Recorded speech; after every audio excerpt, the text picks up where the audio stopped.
My name is Tom Seabourne, and I first came to NTCC in 1988.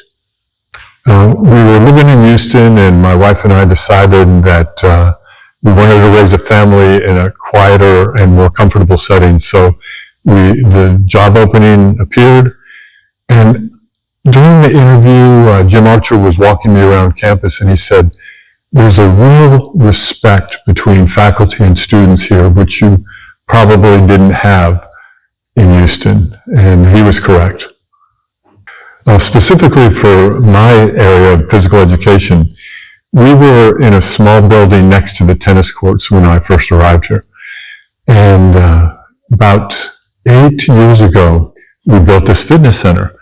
And what a huge change that has been. It's right near the dorms, and it's accessible to students, faculty, and staff. And it's really changed things on campus where everybody can use it 24/7. So that's wonderful. You know, technology has changed everything too. In fact, we have an online walking class, which I wouldn't have thought of that, 10 years ago. But so in those two areas, yes, that's where I've seen change: technology, and then our actual facility that we're in now. In 2009, it seems like a long time ago, we decided to set a Guinness World Record, and we got together as faculty, staff, and students, and the purpose was to raise money for a spinning program, which is indoor exercise bike program. So the logistics are amazingly difficult to do a Guinness World Record, and we got everybody involved. We had to have 3 witnesses in the room 24 hours a day, for the 7 days that we're going to do the record. And it was an amazing collaboration where we set the record, and without the people here, there wouldn't have been a chance of doing it. So that's probably the event that stands out the most for me. Yeah. I was allowed off the bike 5 minutes every hour, but instead of doing that, I was able to bank those 5 minutes every hour so that I was able to sleep for an hour and 15 minutes every morning. So, and that was the most difficult part. Difficult part was the sleep deprivation. So on day 6, I literally fell asleep on the bike. I fell off the bike, and it's all on video. In fact, it made one of those blooper shows. It was kind of funny. But we actually did set the record of 185 hours in pedaling over 4,000 miles.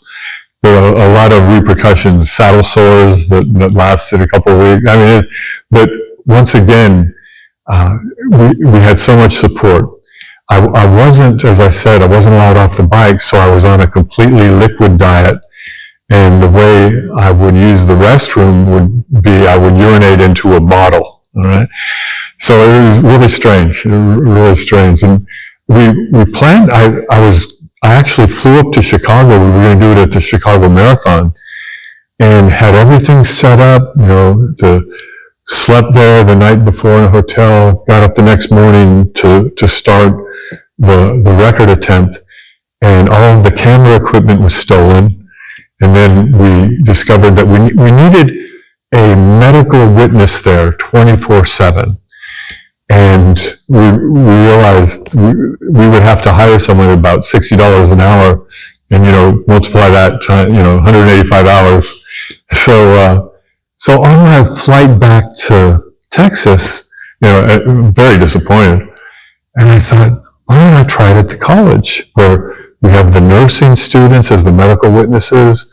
We have students who can be the regular witnesses, and it was miraculous, and it worked out. So it was really a transforming event for a lot of us at the college. Imagine how boring it was for me. Sitting, actually, I was watching reruns of The Office most of the time. But faculty, staff would come up, keep me company, and imagine after 5 or 6 days, I'm going a little crazy, and especially without sleep, and I'm starving too. And sometimes the witnesses would be bringing pizza, and I'm going crazy. I can't believe they're eating in front of me. But then, right around day 6, then I started eating solid food again because I didn't care. I didn't care if I had to use the restroom or whatever.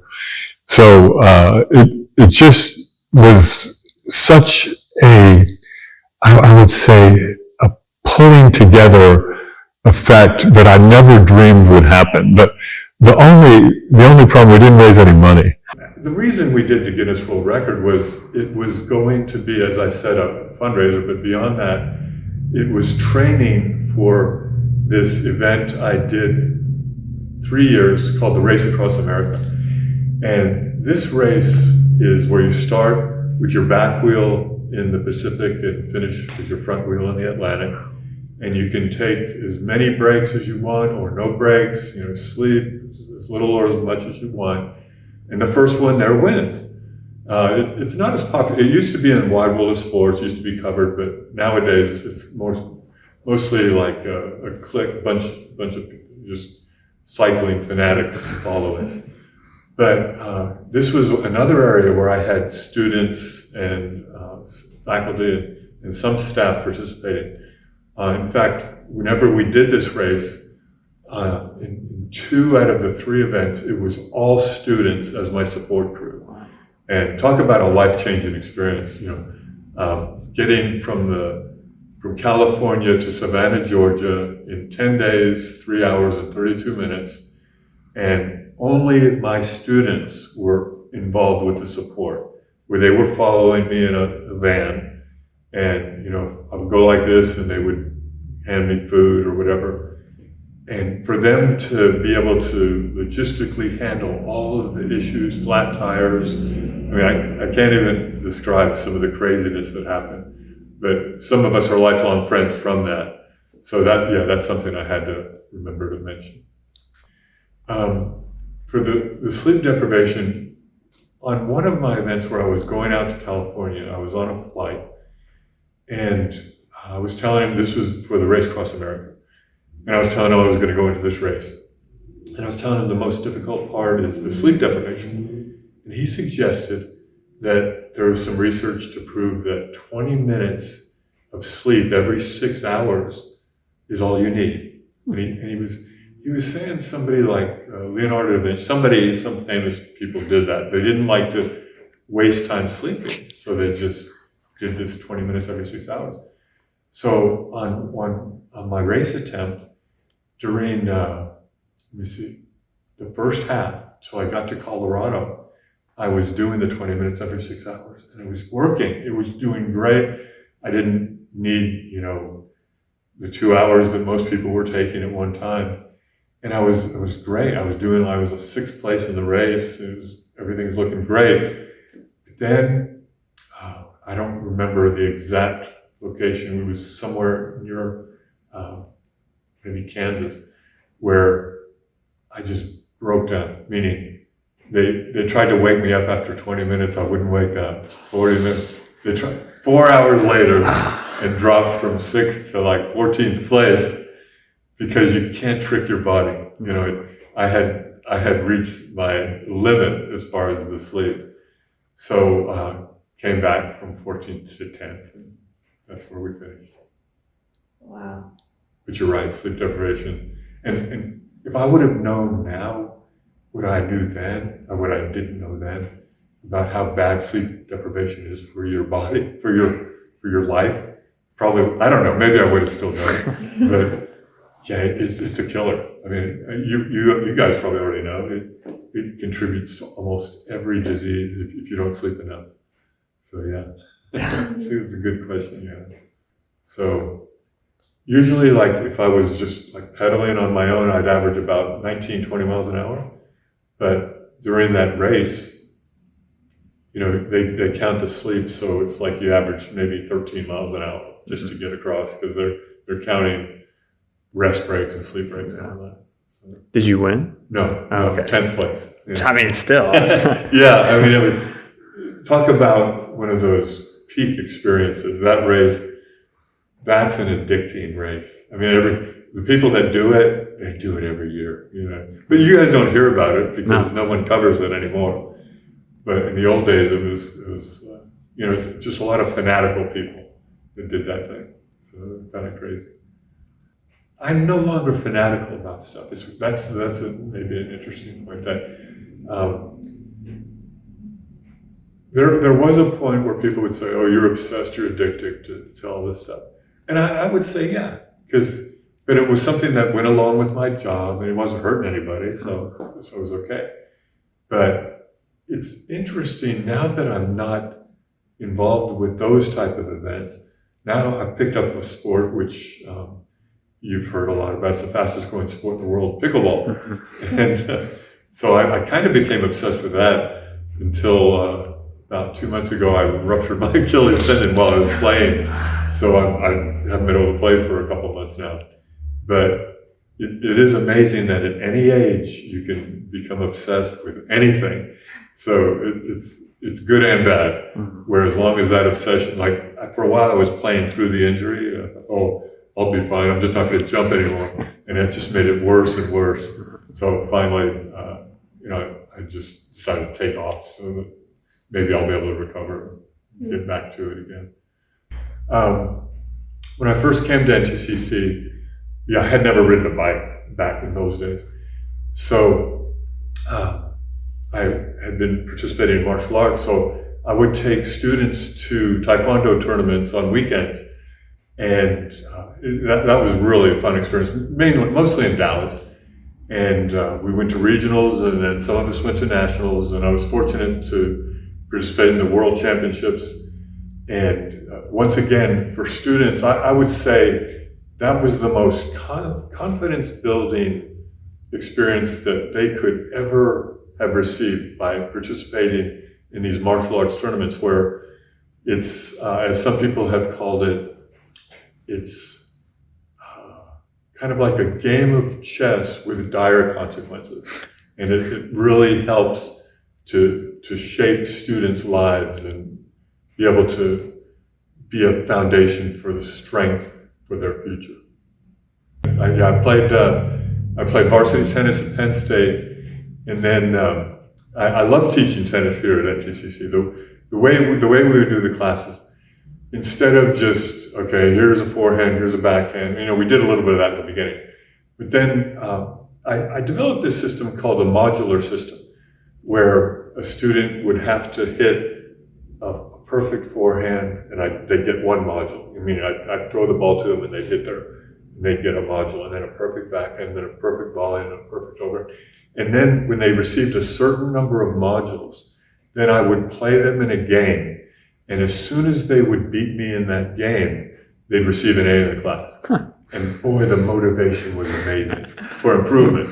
Because, you know, if we'd have just been drilling every day, but this was absolutely kind of mind-boggling, because everybody wanted to win. And I would play them according to their ability. If they were brand new, I would hit the ball right to them, and they'd run me around the court, and I'd hit it right to them. And then the advanced people, you know, we'd be playing kind of like a real match. One of my students, Will Campuzano, he took a weight training class, because back then it was required to take a PE class.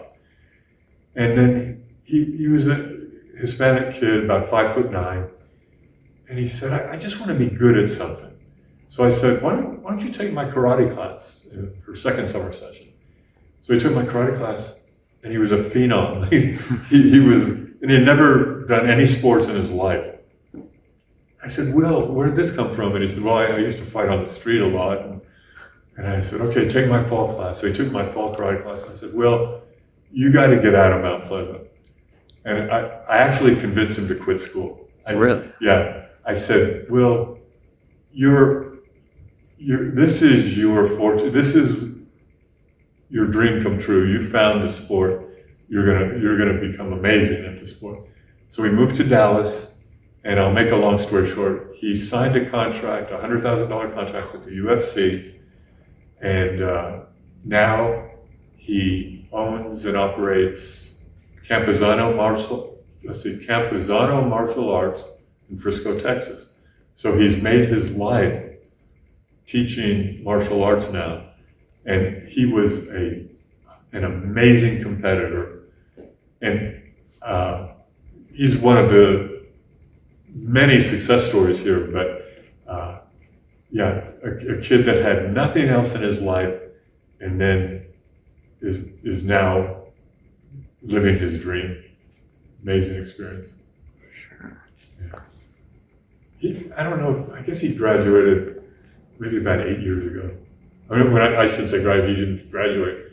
He left here about 8 years ago. I don't think he ever went back to school. I remember telling him, I said, you can always go back to school, but you can only fight for a short period. You know, you have a short window of a couple of years. So, and then he was, his fights, you could Google him and watch his fights. He fought some of the best in the world. And he was starting to get a little bit, you know how you take headshots, the CTE. And I warned him, I said, Will, get out of the sport now. I guess he fought for about 2 years. And fortunately, he listened to me, and he opened up that school in Frisco. He's doing great, because there's a lot of punch-drunk fighters that that they end up throwing away the money they made, and so he got out just at the right time, I think, and he's doing great now. So he's a huge success story.